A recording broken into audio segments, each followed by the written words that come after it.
maybe you could give them, Dr. Heiser, give them, our viewers, a couple of tips on what they could do to interpret the Bible correctly. If you read Psalm 91, verse 3, he will deliver you from the snare of the fowler, from the deadly pestilence. Okay, you will not fear, verse 5, the terror of the night, nor the arrow that flies by day, nor the pestilence that stalks in darkness, nor the destruction that wastes at noonday. What we don't realize is that the words translated here, pestilence and terror of the night, and pestilence in verse 6, even the arrow in verse 5 and destruction in verse 6, these are all names of Canaanite deities. Now, a biblical person would have picked up on that immediately because they know the vocabulary. It gives a little, sinister flavor to the psalm. And you could also ask, it isn't just a question of looking up words and looking up, reference works and these terms. I mean, people can do that. The Dictionary of Biblical Imagery or some decent lexicon will give you that point that I just gave you, that these are names of Canaanite deities. But there are other things like just asking good questions. Is this psalm used in the New Testament? Yes, it is. It's used when Jesus is tempted by Satan in the wilderness. How about a good question like, why would Satan pick this psalm to try to trip up Jesus or provoke him? Why this psalm and not another one? Well, there's a reason for that.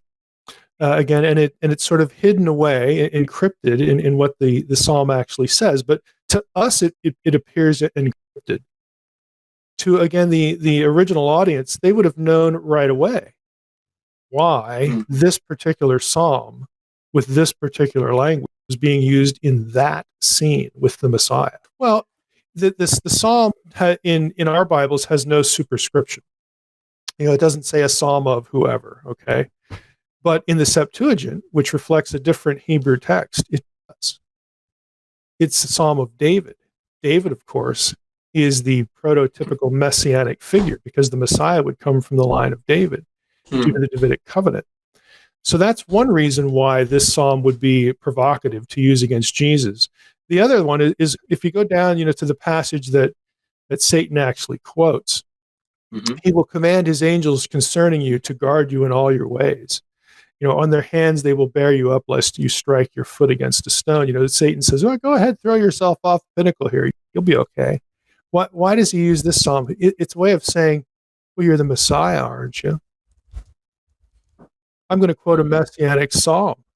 You're supposed to have power. You're supposed to be superior to demonic forces. Again, these Canaanite deities. Right. And the Lord's supposed to protect you, so let's see it. Go ahead and win the argument. And again, what does Jesus answer? He basically says, we're not going to be presumptuous here. We're not going to put the Lord our God to the test. Test. Jesus knows that he's angling for something. There are lots of things to unpack here, but there are specific reasons why this psalm is kind of intriguing, that Satan would try to use it tactically in that particular episode, in that particular scene. We don't sort of just read this and that stuff just pops into our head. Right. Again, we can get there, but it's not intuitive is the point. And so we miss a lot because in language and in context, because we do not have the Israelite living in our head. We do not have the first century Jew living in our head. And that's what I try to provoke people to do the work to make that, happen a little bit with more frequency.